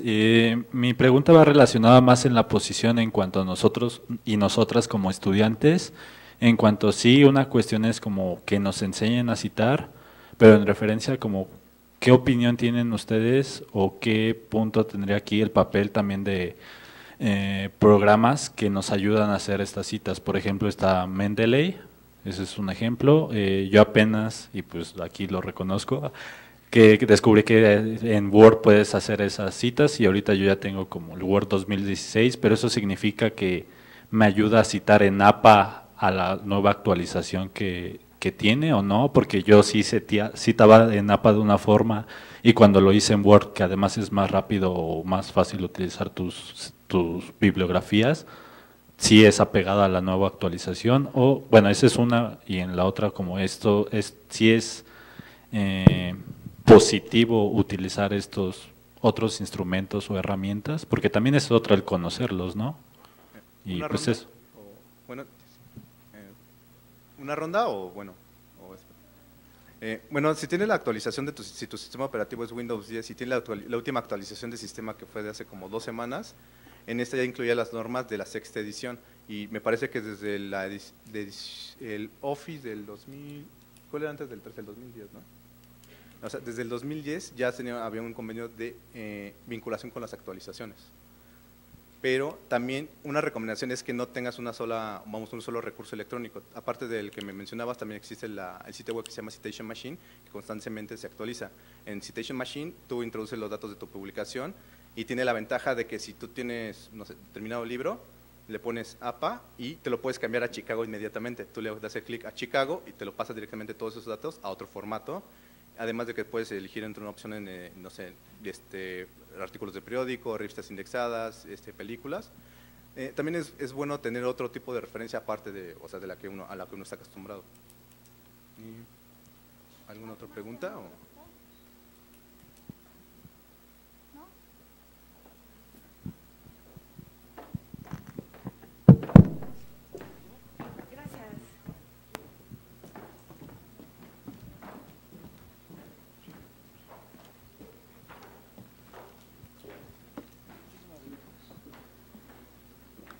Bueno, con respecto a lo del compañero, es relacionado. Yo no tengo Windows 10, entonces creo que no está actualizado. Entonces está mal de entrada yo, por ejemplo, citar en APA, pero no actualizado, pues. O sea, si usas directamente tu medio de citación usual es el Goa. Ajá. Es que se supone que… Perdón. Es que se supone, si no está actualizado, se supone que lo único que te podrías dar, a veces las actualizaciones que vienen ya no, solamente es como ciertos parches del sistema. Entonces, hasta donde tengo conocimiento, cuando se lanzó la plataforma o el sistema operativo Windows 10 ya venía con esta, porque es una publicación anterior al lanzamiento de Windows 10. La idea es que, como les mencionaba, si nosotros tenemos una zona de confort donde nosotros estamos citando a través de nuestro ordenador de, no sé, con Windows 2010 o bueno, con Word de 2010, pues también sería parte de que nosotros, evidentemente que las máquinas hacen todo por nosotros, tuviéramos la noción de revisar nuestros propios trabajos o nuestros impresos para que tuviéramos el conocimiento de cuál es la forma correcta. Y si en algún momento notamos que el sistema o que la aplicación no nos está citando de manera correcta, pues tiene que hacer caso a otras situaciones, como podrían ser las actualizaciones, como podría ser, no sé, alguna noción acerca de que estamos introduciendo mal los datos del autor, etc., etc., etc. Lo recomendable en este caso es no solamente tener un recurso para poder citar, aparte de nuestro conocimiento propio y tradicional de citar a mano mediante el tecleo. Sí, bueno, pero yo me refiero a que, o sea, yo entrego un trabajo antes de saber esto, ¿no? Pues bueno, si entregué trabajos, cité con Word, entonces, lo hice mal, ya plagié, o sea, esa era mi duda nada más, ¿no? O sea.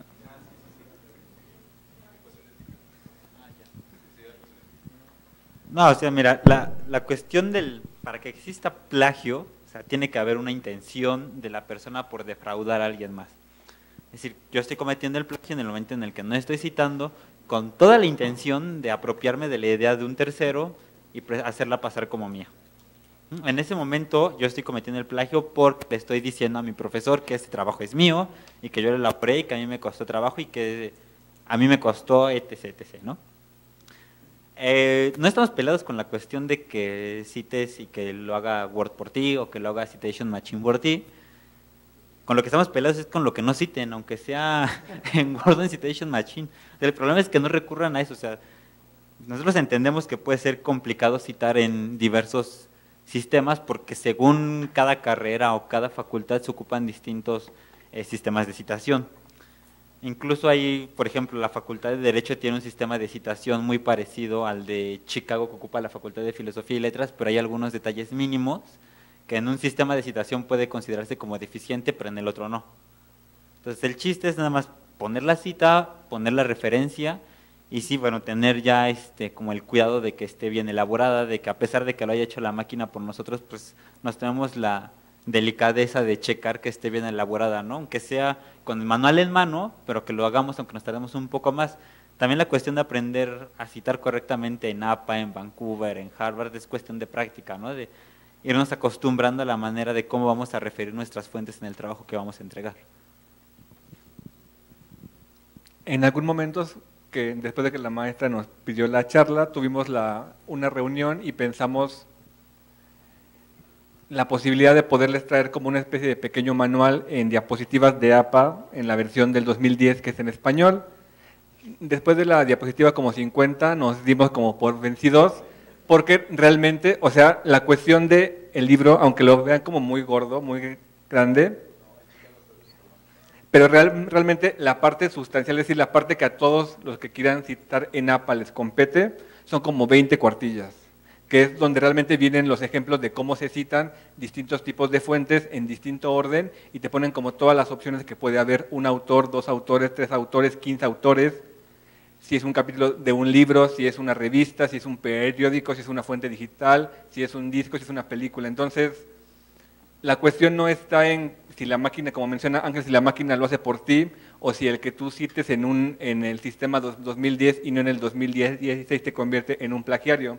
Siempre y cuando tengas la intención de citar, aunque a lo mejor pueda ser deficiente, no hay problema. Y sobre todo la cuestión de que APA 2016, que es esta versión, está como enfocada sobre todo a los investigadores estadounidenses o internacionales que quieren mandar algún artículo a una de las revistas de la Asociación de Psicología de Estados Unidos.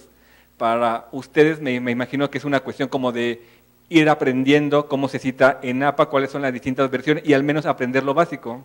Y aprender lo básico solamente se aprende citando, es decir, entregando trabajos y citando, equivocándose y corrigiendo con el tiempo.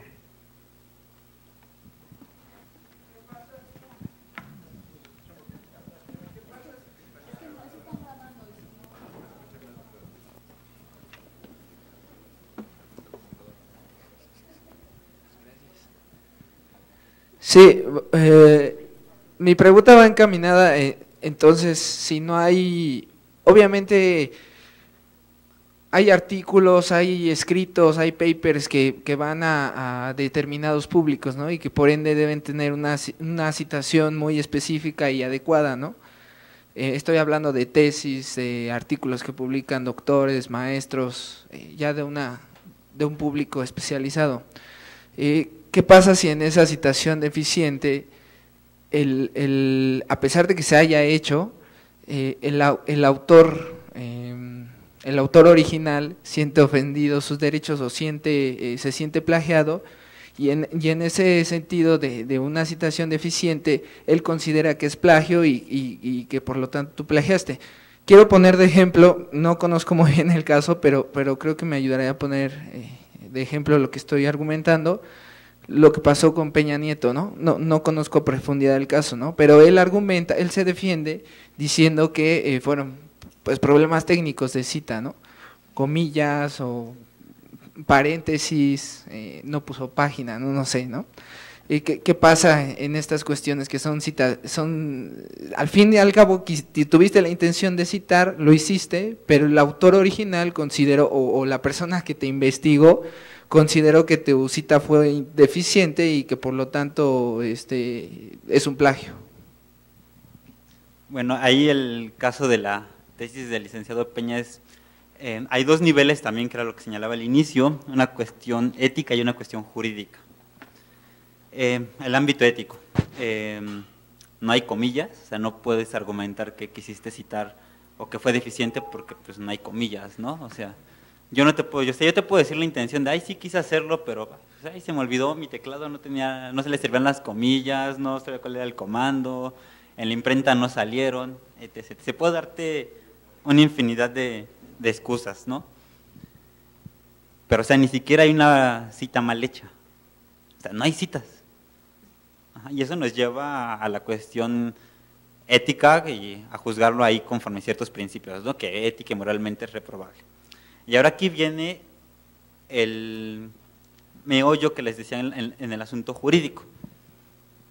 Esto fue un caso que se dio en 1991, me parece que fue cuando presentó su tesis. Y la cuestión es, hay un principio en derecho que es el de irretroactividad en las leyes, es decir, las leyes no son retroactivas. Entonces, ese caso tiene que juzgarse conforme las leyes de 1991. En 1991 se supone que la Universidad Panamericana estaba incorporada a la UNAM, razón por la cual las autoridades de la Panamericana le enviaron a la UNAM el caso, ¿no? Hace unos meses, y con base en esas leyes la UNAM dijo, es que yo te concedí cierta autonomía para que tú pudieras juzgar ese tipo de faltas o sanciones académicas que se te presentaran a ti.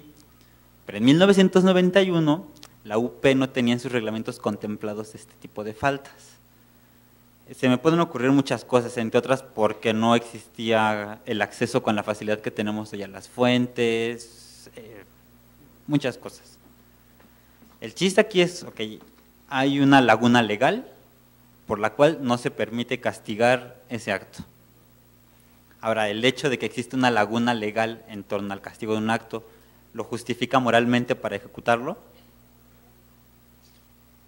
Es decir, vamos a seguir en este tipo de ejemplos. Es una tesis de una persona que obtuvo un título y que no es cualquier persona, sino que ocupa el cargo más importante dentro del país.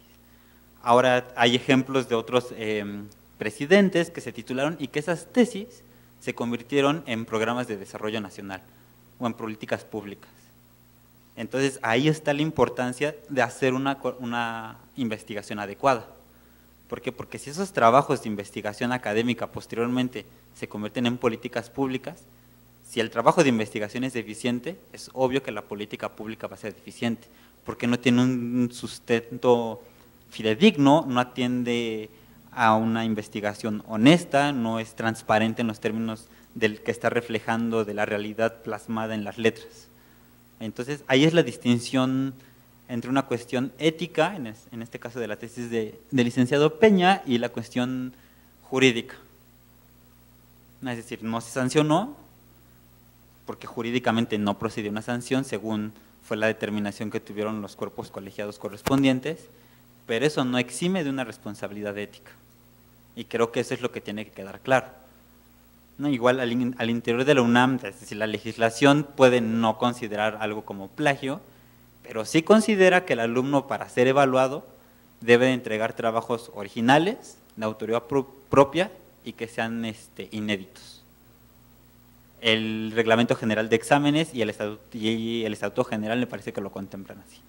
Entonces, a través de ciertas interpretaciones legales, tú puedes determinar que es plagio y que no es plagio, aunque no lo nombres como tal. Es decir, en este caso, si el autor considera que hay un plagio y lo manda a las instancias correspondientes, tendría que probar que hay un plagio, y en este caso, como acaba de emitir su tesis la Suprema Corte de Justicia, el indicado para sancionar es el indautor, ahí sería la instancia correspondiente a la que uno se tendrá que dirigir. Pero entonces eso ya nos lleva a otro ámbito. ¿Y cuál es el otro ámbito? Es el ámbito jurídico, en el que un plagio ya no quedaría solamente en una sanción al interior de la entidad académica en el que sucede, sino ya nos llevaría a toda una cuestión de derecho penal. Y entonces habría que cumplir todo un proceso por el cual ya se podrán obtener otro tipo de sanciones que pueden ser económicas o que pueden pagarse con la privación de la libertad dentro de un centro de readaptación social.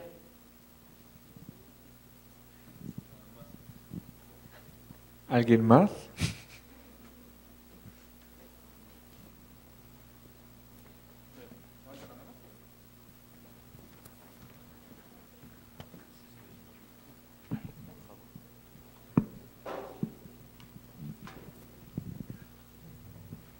Buenas tardes. A mí me surge una duda sobre el plagio de reemplazo. Por ejemplo, cuando uno trabaja un tema de, vamos, en una tesis y lo vuelve a usar en un trabajo de ensayo final para especialización, tiene que citar la referencia a la tesis de uno mismo, en el sentido de que a lo mejor el tema es muy común, aún así lo tengo que citar así, tal cual. Pues la respuesta corta es sí. Ahora, la cuestión para evitar el autoplagio no es únicamente que cites que es una investigación que ya hiciste con anterioridad en la tesis de licenciatura, sino si estás retomando aportes o cuestiones que desarrollaste en tu tesis de licenciatura, en tu ensayo para la especialidad tendría que ser sustancialmente distinto. Si no, sería como doble autoplagio, o sea, uno por no poner la referencia y dos por entregar prácticamente lo mismo.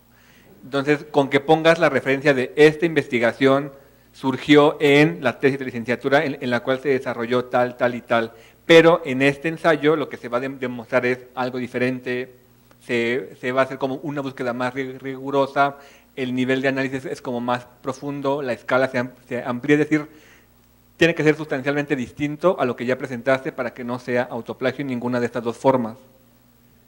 Y parece algo como que muy poco común, pero realmente es una práctica que está generalizada en algunas personas, porque, por ejemplo, hay investigadores que viven 10 años de su tesis de doctorado, entonces empieza a buscar, no sé, la filosofía de la liberación en Cuba, en Chile, en Panamá, en Europa, en, no sé, X o Y, pero sigue siendo, en estricto sentido, su tesis de doctorado, que después se vuelve su primera publicación o su trabajo de presentación para acceder al SNI, que después se divide como en 10 capítulos y después cada uno es un capítulo de un libro de una revista indexada diferente. Entonces es una cuestión que sí se repite y que se puede subsanar sencillamente citando que es una investigación previa o tienes un trabajo más amplio sobre tal situación en un trabajo previo.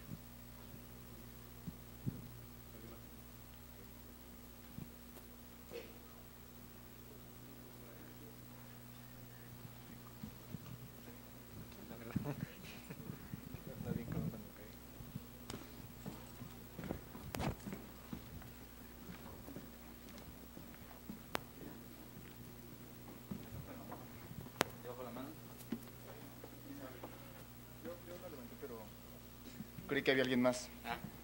Bueno, hola. Yo tengo una duda porque hace algún tiempo ya me topé con una situación, recibí una respuesta, pero se las voy a compartir porque a lo mejor no me dieron la respuesta correcta. En algún momento yo estaba haciendo una referencia histórica, ¿no? Entonces, pues me tocaba a mí hacer como la revisión de todo lo que pasó históricamente sobre cierta situación, sobre cierto tema, sobre cierto sector, pero pues ahí realmente yo no tengo mucho que decir. Yo estoy aprendiendo junto con esta investigación qué sucedió en esa situación. Yo no voy a decir, bueno, en esta situación pasó esto. Entonces a mí lo que me quedaba era decir, pues agarro todo el texto y ¿qué? Lo leo y digo, aquí dijeron, en Sinaloa pasaba esto, mientras que en San Luis Potosí pasaba esto otro. En Sinaloa pasaba esto, sin embargo en San Luis Potosí pasaba de esta manera. O sea, ¿me explico? O sea, no puede haber muchos cambios porque realmente es una referencia histórica. Entonces, o sea, lo que yo a veces un poco podía hacer como para darle juego a las comillas, ¿no? Que no fuera así como agarrar todo en cursivas y 4 páginas, ¿no? Era, pues, una parte la explicaba, ¿no? Sobre qué había sucedido, ¿no? Y ya después pegaba la cita para decir, bueno, de acuerdo a este texto, pasó así. Esa es una primera parte de mi pregunta, porque dentro de ese mismo texto, de ese mismo trabajo, viene la parte teórica, ¿no? Y en la parte teórica uno tiene que ir retomando a diferentes posturas, ¿no? O sea, un poco jugando, o bueno, en los intentos de hacer un estado del arte. Entonces, cuando uno va retomando diferentes posturas, de nuevo, uno no inventa nada, ¿no? Uno solo es como un procesador, y mucho más en licenciatura, no eres así como de, espérense, es que yo estoy decidiendo mis propias categorías y mis categorías van a ser ahora estas, ¿no? O sea, uno va a retomar lo que existe, porque es lo que puedes hacer, no te puedes querer comer todo el pastel de una sola mordida. Entonces, pues pasa lo mismo, ¿no? O sea, uno explica, bueno, por ejemplo, en esta sección, David y Ricardo nos habla del valor, ¿no? Supongamos que hablamos de eso, nos habla del valor y considera que el valor es de esta manera, sin embargo, este otro autor lo hace de esta manera y pegas el texto, ¿no? La riqueza de las naciones, ¿no? Pum, ¿no? Entonces ahí ya vas como, pero ¿esa es la forma correcta de hacer esos textos? ¿O si es lo mejor agarrar todo y pegarlo y decir, esto lo saqué fielmente con un rigor de cita, pero 4 páginas? ¿Cómo funciona en esa parte, ¿no? Tanto en lo histórico como en lo teórico. Ahí ¿qué opinión tienen ustedes? Bueno, lo que pasa es que, como bien lo hemos recordado, o sea, es una práctica, ¿no? Y entre esa práctica a veces lleva años inventarlo. También hay que recordar que, como dice el compañero, no hay nada nuevo bajo el sol. Y aunque nosotros queramos que nuestra investigación es de punta o que realmente no hay ningún teórico que se aproxime a lo que yo estoy proponiendo, sí se tiene que tener la noción de que se tiene que dar una orientación de tipo bibliográfica y teórica. Entonces, como el principio ético es proporcionar una orientación a nuestro lector. Segundo, o sea, sí es muy complicado en un momento en el que estás tratando un tema común a diversos autores, poder confrontarlos, ¿no? Eso es algo que te lleva años a aprender. En este caso, lo que se me viene a la mente es nosotros, en otros talleres o charlas que hemos tenido, habíamos puesto ejemplos de otro tipo de citación que es el Chicago, y en específico, como citamos en UNAM, que decimos que es Chicago, pero no es Chicago, es como la forma de citar el Fondo de Cultura. Hay unas latinajos o latinismos, que son verbigratia, viter y confere, que tienen una noción así casi específica, son muy parecidas, pero es casi específica. Conferes cuando le confieres el derecho o el derecho de esta idea a otra persona. Puede ser para eso, pero también muchos lo utilizan para meter ejemplos, cosa que también podría hacer con el vid, ¿no? Que es vid o véase tal cosa. Entonces, si quiere ahondar sobre el tema del valor en tales, vid, o sea, véase tal autor, porque yo no tengo tiempo de estarle explicando a usted esto. Entonces, uno se evita muchos problemas cuando maneja las locuciones latinas en ese sentido. Es por eso importante y por eso en las humanidades nosotros usamos Chicago y no APA. Entonces, son pros y contras, ¿no? Son pros y contras. O sea, nosotros tenemos esta habilidad de confrontar autores porque son nuestra materia prima a través de latinismos, pero por ejemplo, cuando nosotros, muchas veces los autores o las cosas que estudiamos se quedan hasta los 80 y 90 y después de ahí es muy difícil que nosotros nos actualicemos en tendencias, en sociología, en Italia, en Alemania, con las últimas revistas o con las principales revistas indexadas del tema. Es algo muy difícil, ya sabe que los investigadores especializados se dedican a hacer eso y para ello pues ya sí se recurre a la forma de citación APA. No sé si tú que eres historiador también, ¿te ha pasado lo mismo? No sé, yo me quedé pensando en lo que comentabas y yo he visto, por ejemplo, cuando tú revisas obras que son resultados de tesis doctorales, que después pasaron a hacer libros, hay unas partes del texto que están sumamente cargadas de notas o de referencias. Es decir, cuando uno hace el estado de la cuestión de una investigación, pues generalmente esas 3, 4, 5, 10 cuartillas acaban como con 100 referencias al pie. ¿Por qué? Porque lo que estás haciendo es, leíste todos los autores que han escrito o que han abordado algo parecido a lo que tú haces, y entonces para que los demás sepan y para que tú sepas que no estás repitiendo la misma investigación que alguien más o algo muy similar, lo que haces es decir, bueno, yo leí esto, resumes, ya puede ser con tus palabras, puede ser una cita o incluso nada más mandarlo a nota al pie, pero sí es necesario que pongas todas las referencias. Pero ya hay otras partes del texto en las cuales ya no estás retomando lo que los demás dijeron sobre algo, sino ya lo que tú estás aprendiendo, desarrollando, y entonces esas partes ya están mucho menos cargadas de referencias. Entonces, sí, aunque suene tedioso, hay partes que van a tener 50 notas al pie, páginas atascadas con la mitad de notas, pero ya hay otras donde sí ya vas a poder tú demostrar qué es lo que haces. Y ya en tu pregunta en específico me parece muy buena esa forma que haces entre mezclar una cita, dar como un parafraseo, y si no, mandaros a nota al pie, porque eso para el lector es más cómodo. Si tú te pasas poniendo en tu estado de la cuestión 40 citas de un párrafo cada una, pues qué flojera leerte, la verdad. Si eres capaz de sintetizar, apropiarte, o sea, desarrollar, o sea, poder como resumir la idea o la propuesta de un autor en un párrafo, perfecto, siempre y cuando pongas la referencia. Si no, te la estás apropiando, y ahí es donde está el problema.